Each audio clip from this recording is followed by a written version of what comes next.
Meeting of the City of Tuscaloosa. This time, I'd like to introduce our staff. Ashley Kreitz, Executive Director, Urban Development. Zach Pons, Acting Director of Planning. Will Smith, Director, Codes and Development Services. Jimbo Woodson, City Attorney.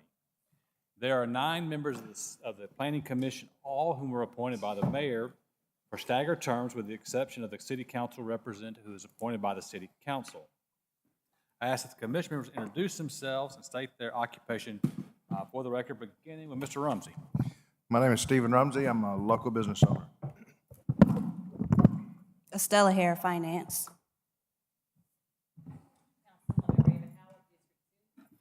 Eddie Pugh, retired, and Bill Wright, a business owner.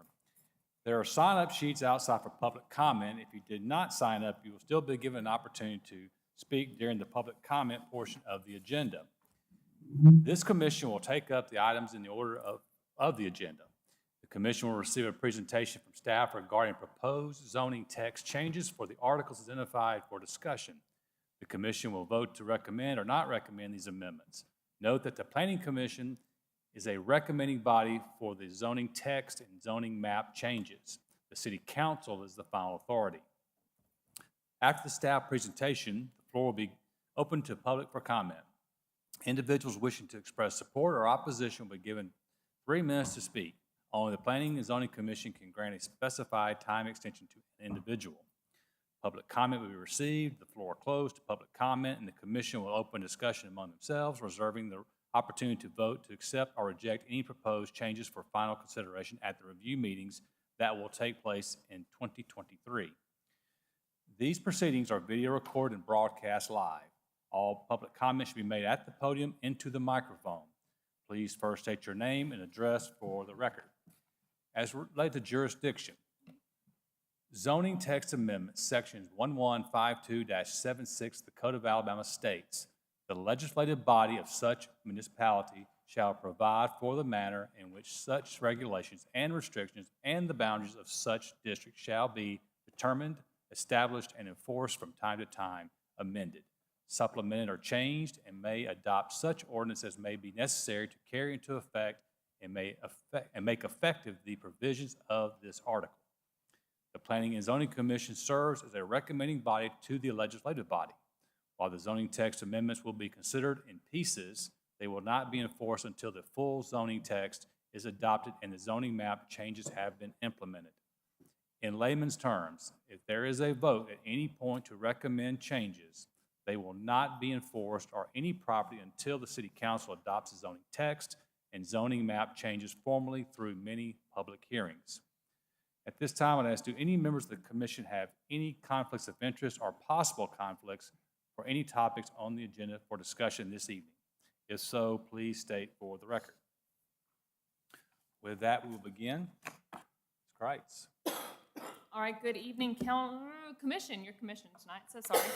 And I know we've got a lot of students in the audience this evening, so as we walk through this, they are here for a journalism class, so they're going to learn a whole bunch this evening about zoning and what to expect in the future for Tuscaloosa. So, of course, I like to start these meetings with our expectations. Steering committee members will make sure that they note that they were part of the steering committee in this process. For my Planning and Zoning Commission members, of course, y'all have had an opportunity to review the draft code articles ahead of the meeting. Refrain from arguing with public commenters, just listen, ask questions, ask for clarification, and be respectful, and hope to have an expedited process. Of course, these meetings are starting at 5 p.m. and ending no later than 7. If we don't get finished, it's going to roll into the next scheduled meeting. A 3-minute timer will be utilized and visible to all parties, and only you as the Planning Commission can grant a specified time extension, and then staff is managing the flow of the meeting for efficiency's sake. So remember that this code rewrite process is coming about because of our adopted comprehensive plan from February of 2021. We want to maintain what works today, update what doesn't, make our code more user-friendly, implement the comprehensive plan's recommendations by redefining or consolidating some of our existing zoning districts, possibly adding some new ones, and updating development standards and permitted uses, which is one of the big topics that we are talking about tonight, those development standards. So of course, our zoning ordinance update is taking the form of two steps, basically. Our zoning text first. We have handled most of the purpose, intensity, and dimensional standards. All we lack at this point is university commercial. Going back to that, we need to look at multifamily, and we need to circle back to our lakes districts. But we have moved into those development standards. Use standards will follow, and then we will look at our zoning map. So in terms of our zoning code articles, we are now in Article 6, those development standards. So tonight we will start with our off-street parking, bicycle parking, and loading standards. Notable updates for this section specifically are that the zoning ordinance calls for parking plans to be required for all development applications. Now, during our stakeholder process, someone said, is this new? It's not new. People already do this today as part of our land development permits. We just don't call it a parking plan, but we tell people we need to see your parking. So anything that has more than 10 off-street parking spaces, we will need to see that parking plan for. Nothing new again. We are adding in some additional standards for pedestrian safety, especially for our large parking lots. Those that have more than 200 parking spaces, we want to minimize potential conflict points between pedestrians and vehicles circulating through those lots. We also have organized the minimum required parking into multiple tables. So there are 4 tables that are organized based on big use categories, and you got to see that where it's residential, commercial, industrial, etc. And then we are using an additional table for bicycle parking requirements in there. So our off-street parking section, of course, is establishing those standards for off-street parking for vehicles. We have regulations regarding surfacing, lot design, dimensions, parking lot development standards.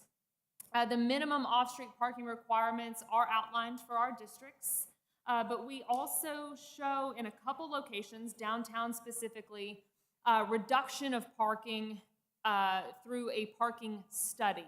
And that's something that today has to go to the Zoning Board of Adjustment 9 times out of 10.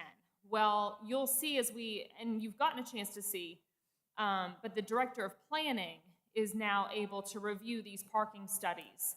And the Director of Planning is, up to a certain level, able to grant that parking reduction through that parking study and some other things. We also, within this section, have outlined standards for stacking lanes and drive-throughs.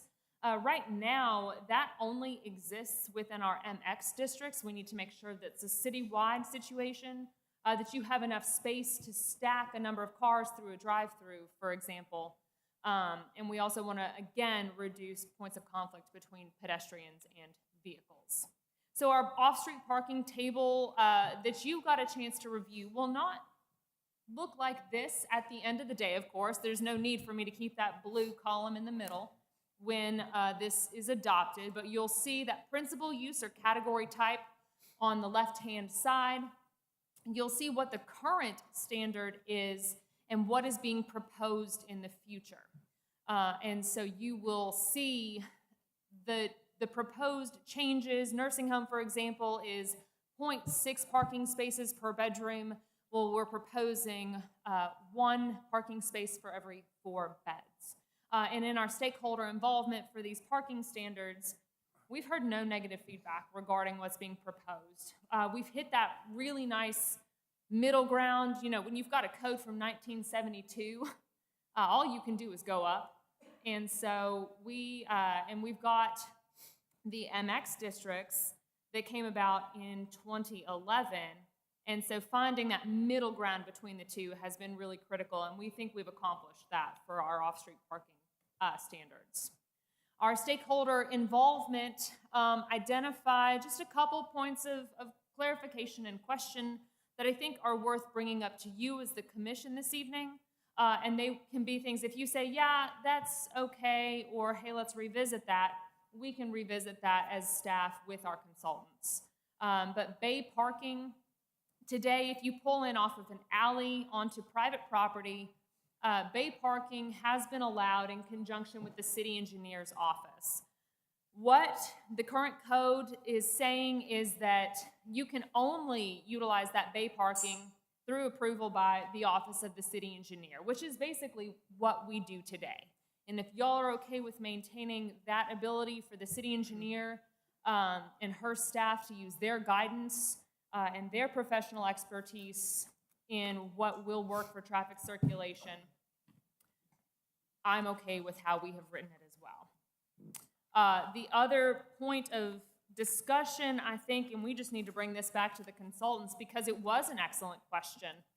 The maximum width for a driveway is outlined to be 20 feet, but can widen out at the entry to a garage or a carport within what would be your estate lots, your lake residential, SFR 1 and 2, downtown, and the river districts. But how do you end up accounting for a courtyard entry? I know in a lot of the estate lots, or even things zoned R1 today, there are courtyard entries on the side of the house. So how do you account for that? And we just need to go back to the consultants and ask that question. When you have a neighborhood like Crown Point that has courtyards, let's make sure we don't mess some things up for ourselves. Or the mother-in-law space off to the side where you need that extra parking space for a hot second to the side of your garage, but it's up next to the garage itself. So we just want to go to our consultants and ask them how we can best address this. We also talked a little bit about the stall widths and the aisle widths. Now this is something new, and you've been able to identify that. The maximum stall widths, or the minimum stall widths, are increasing from 8.5 feet to 9 feet. So today, your average parking space is 8.5 feet wide. We, based on best practices, are proposing to increase it to 9 feet. Vehicles are getting bigger. That's just the long and short of it. And we had a very spirited discussion with some folks yesterday about, is that going to continue? And I think it was noted that folks, even as we continue to go electric or alternative vehicles, people still want to feel big on the road. They still, because Hummer just made their electric vehicle. You've got an F-150 that's a Lightning version, their electric vehicle. You need a bigger parking space. Our two-way drive aisles are also being proposed to go to 24 feet, up from 22. And a question that was broached was, well, what if we did 24 feet as a two-way drive aisle on your main entry into something? Like you're pulling off of the main thoroughfare into a larger parking lot. Can we do a 24-foot drive aisle there, and then the others be 22? I think that's a good discussion point to have potentially, but just something that the stakeholders identified. Any thoughts, opinions? I think that the debate about whether the cars will get smaller will have a lot to do with the cost of the energy. I think it'll be in flux, and I think we have to continue to be flexible. I hate getting out of a 8.5 foot wide parking space, but I also realize that when we did 1.07 for multifamily 12 years ago, that may not be good 12 years from now. Yeah, being able to be flexible, I think you're exactly right. So I think if we do that, knowing that if gas goes to $6-7 a gallon, people are going to buy smaller cars. They did last time, and then of course they forgot and went right back. Very true. So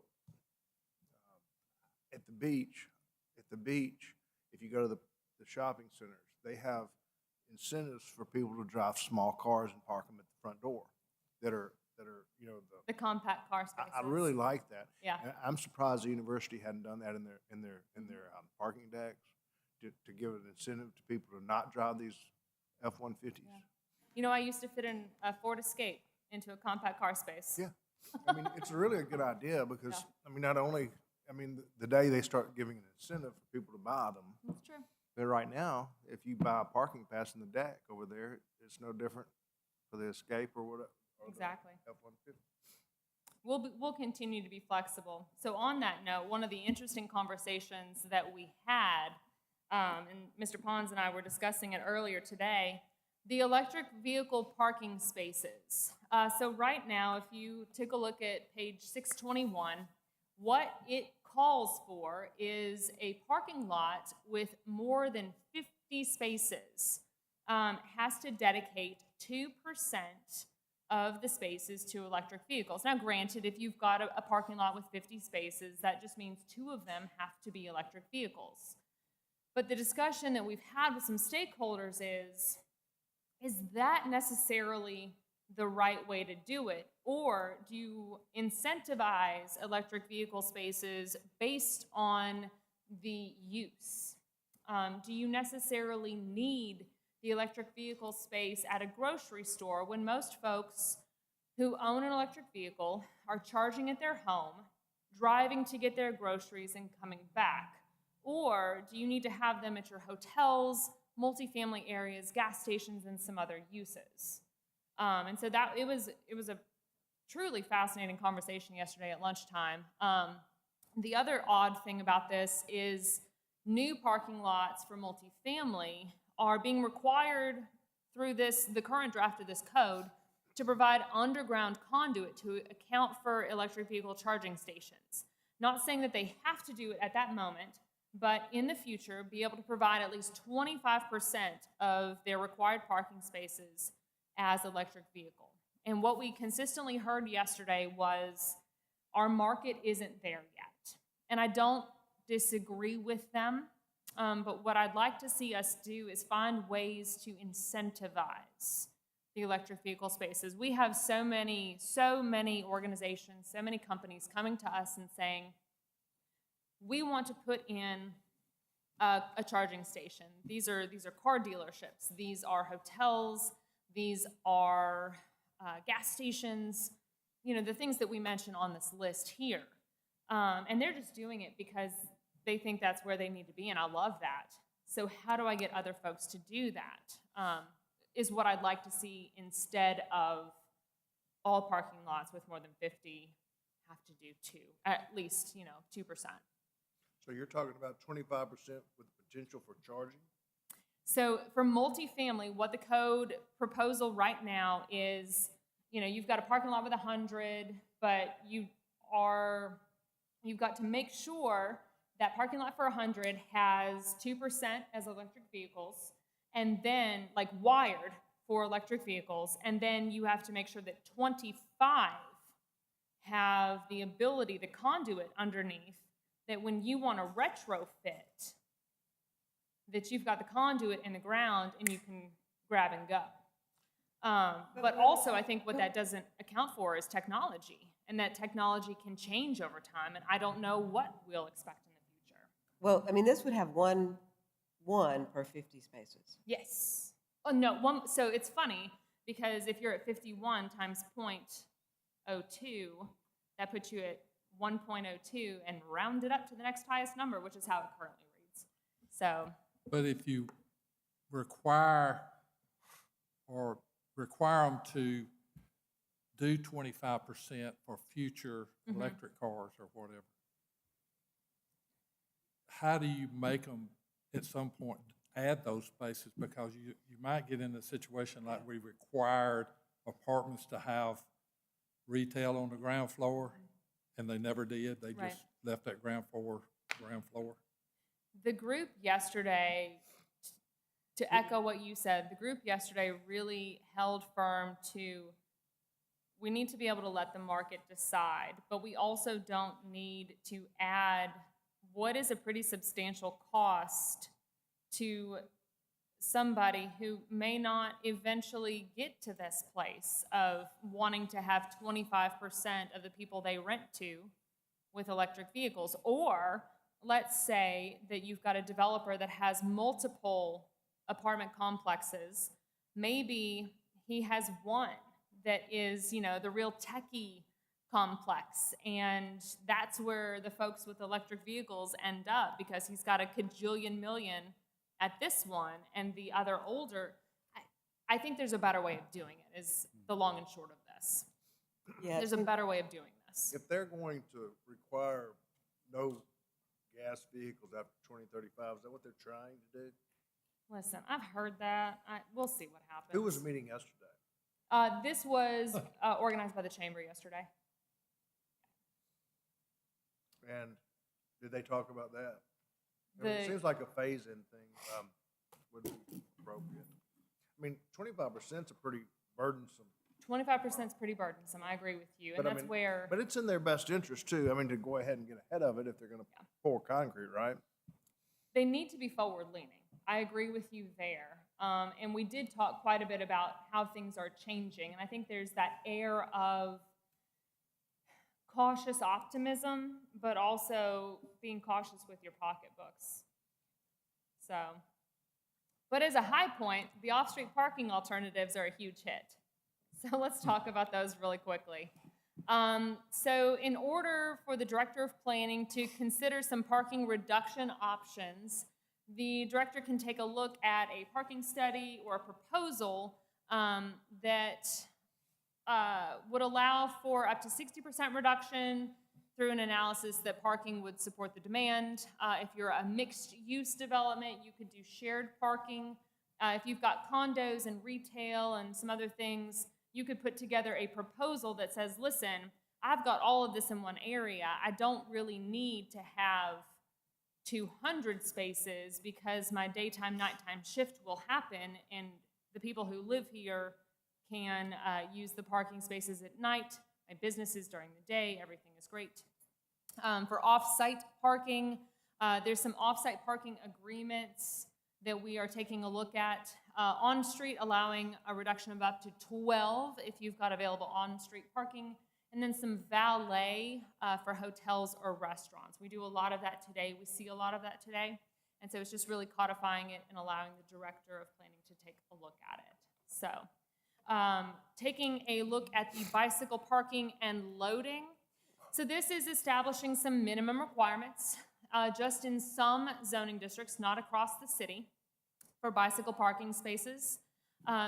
Also, we're taking a look at loading standards so that we have adequate space for the loading and unloading of goods. Across the board, our standards are very old for both of these items.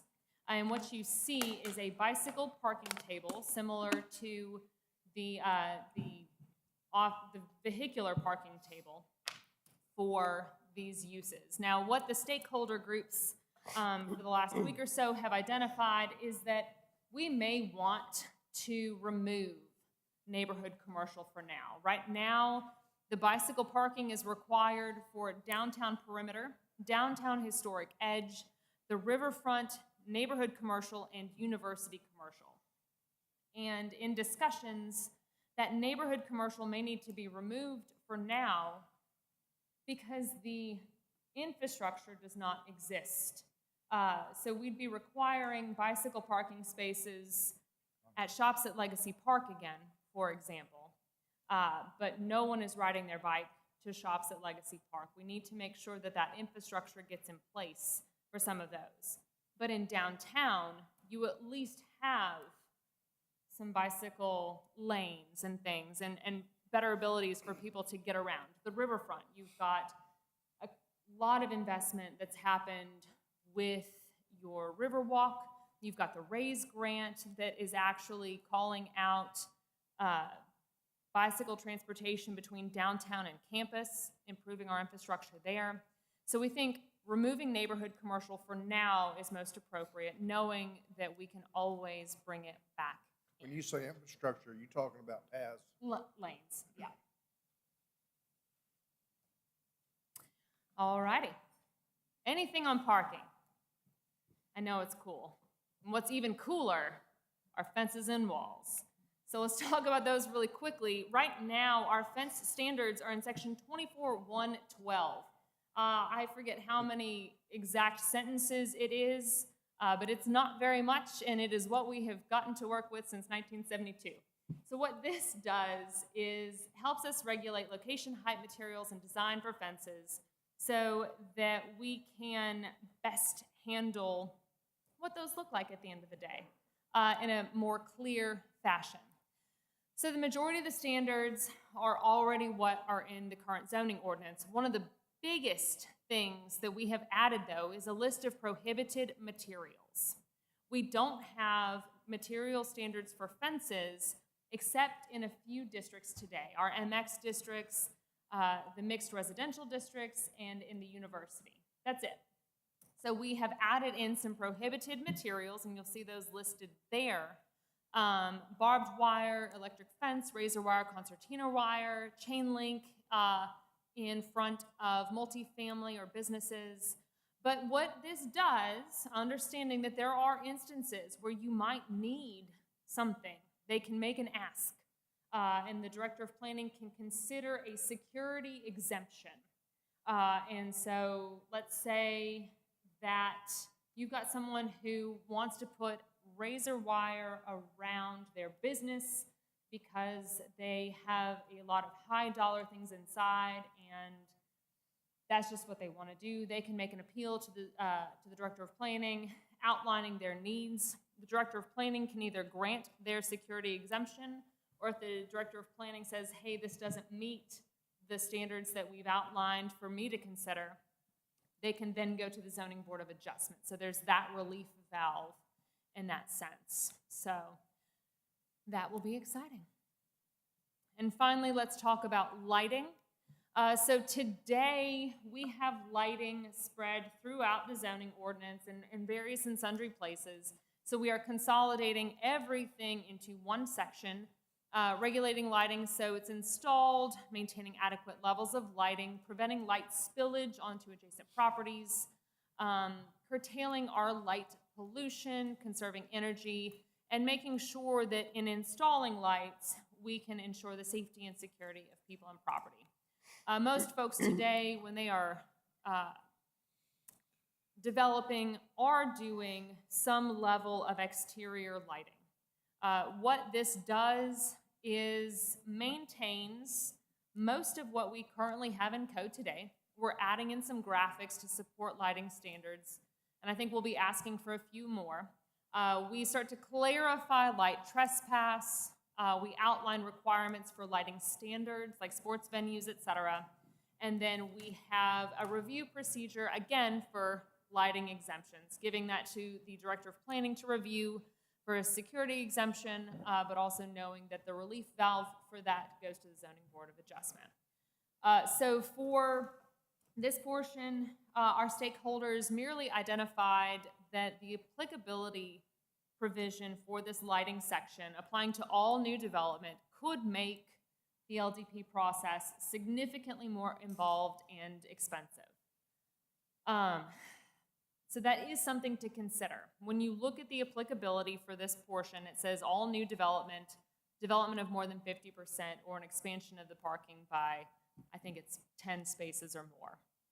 This will add expense to some people's redevelopments. So that is something to consider. Alabama Power Company should probably be added to the exemption list, just in how they operate and what they do. And then we want to consider allowing a manufacturer's layout instead of engineered plans for photometrics, just to be able to decrease cost. When people are purchasing lighting, it should be enough to just allow that manufacturer's layout for the lights, as opposed to making them go and get an engineer to draw out the photometrics for it. So that was what we got back from our stakeholder involvement over the last couple weeks. That's what I've got for y'all tonight. What's Alabama Power's role? I mean, I understand that they provide juice, but what is their role as it relates to design and lighting? I mean, they just provide the juice to whatever. They do a petitioner lot. builds, right? They do a lot of installation, from my understanding. That one's worth a little bit more research, in my opinion. You know, I don't want to make anyone mad this evening. So I think we need to look into it a little bit more. I mean, did they request to be? Yes. Yeah, they got a chance to look at it, and they asked that they be exempted. So. It's in the name. I mean, the power company as a landlord, you can, pay the power company to put a light on their poles to light your properties. So why should they be exempt from a lighting standard? Yeah, I think it's worth looking into a little bit more and better understanding a little bit of what they do. The staff has been offered a ride around, so I think we'll take them up on that and see some of what they do. We talked about lighting a lot past, we have a new development, and we're worried about safety, and lighting's Right. important to that. And, you know, I think they need to be part of that equation as well, because it's obviously a very costly item on a development budget. And who benefits? Everybody, not just the development, but the entire community benefits from the lighting.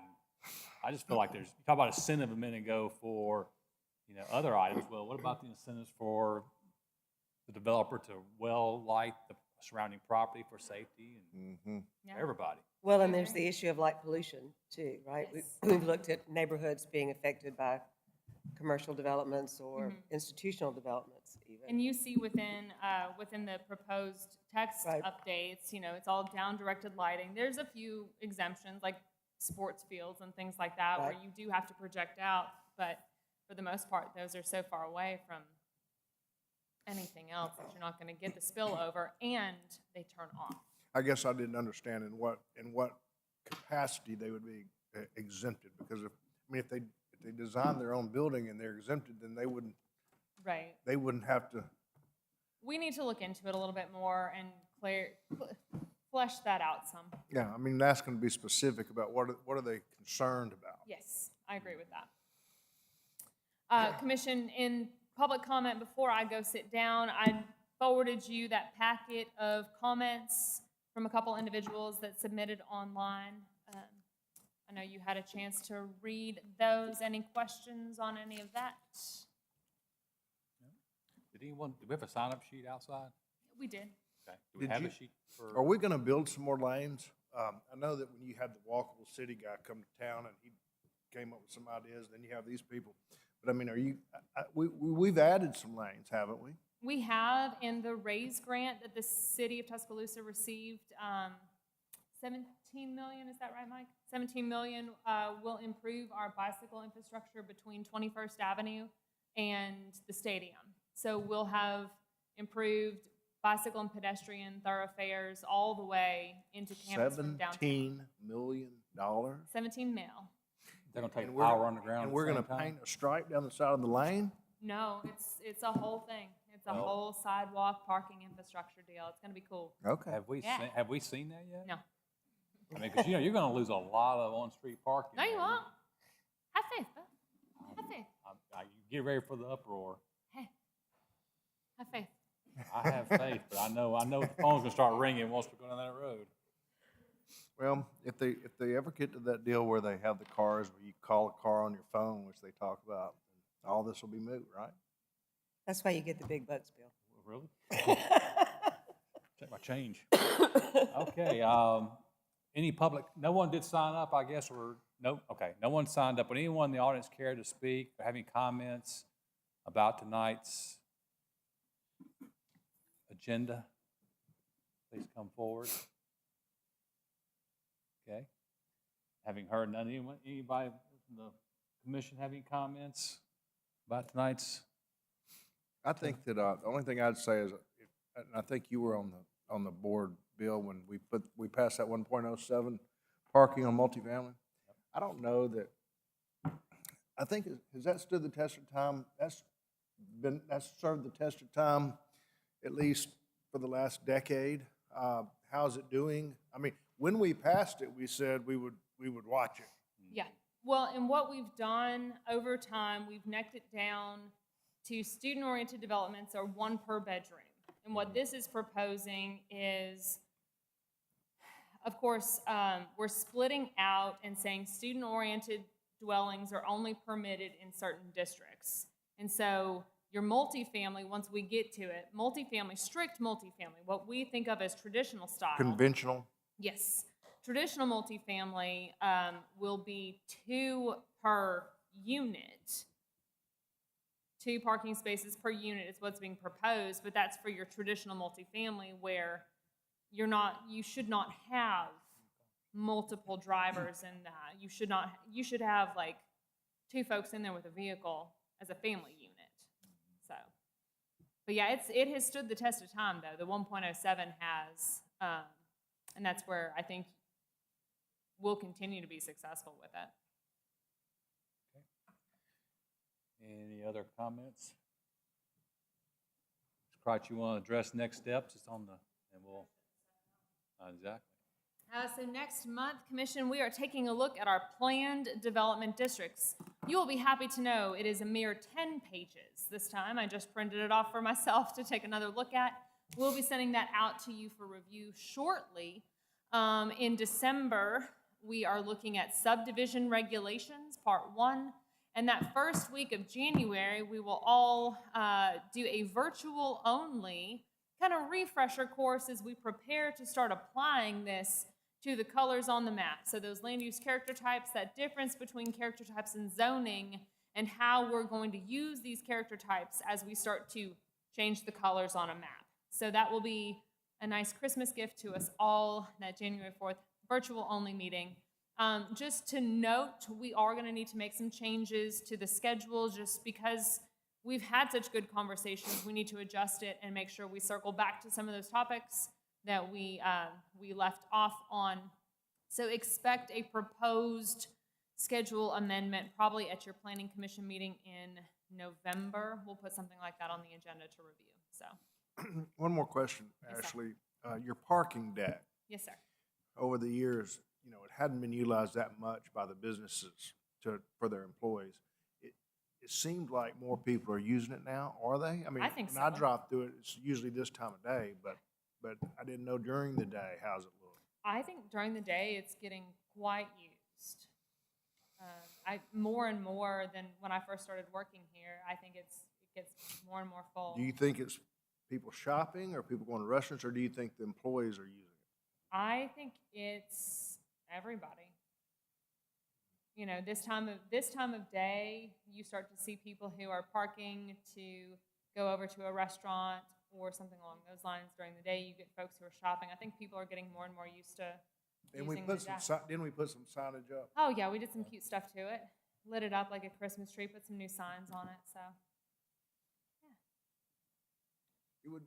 It would be good if I don't know if we could get one of these university classes or something, maybe, or somebody to do a study and count. You know, what exactly is the capacity and how much usage are we averaging? And it'd almost be nice if somebody would take that project. I'm not trying to give you any work, but maybe with these university students in their classes, maybe someone would take it on. I'd be interested to know if someone did a random sample of the multifamily on the 1.07, how many places are empty on average? Yeah, it is changing from I mean, what we it's understand. certainly just, it's a picking the right times and going and counting. Yeah, And, you know, everything's gotten so expensive, just a few spaces, you know, a deck, what's the cost of the parking space in a deck? 35,000?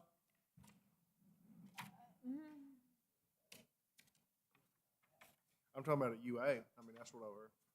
it's I know they build a nice deck. it is a large jaw-dropping number that I don't remember.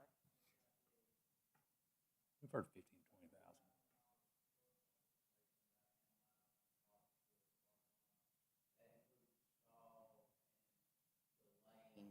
You know, that component of the lane for that one. I remember about 10 years ago, a guy came up here and he wanted to build a deck behind the South Bank building, and it was gonna be $14,000 a space, and it was pretty much the cheapest deck you could build. Yes, And now that cost has probably doubled over the last 10 years, right? probably.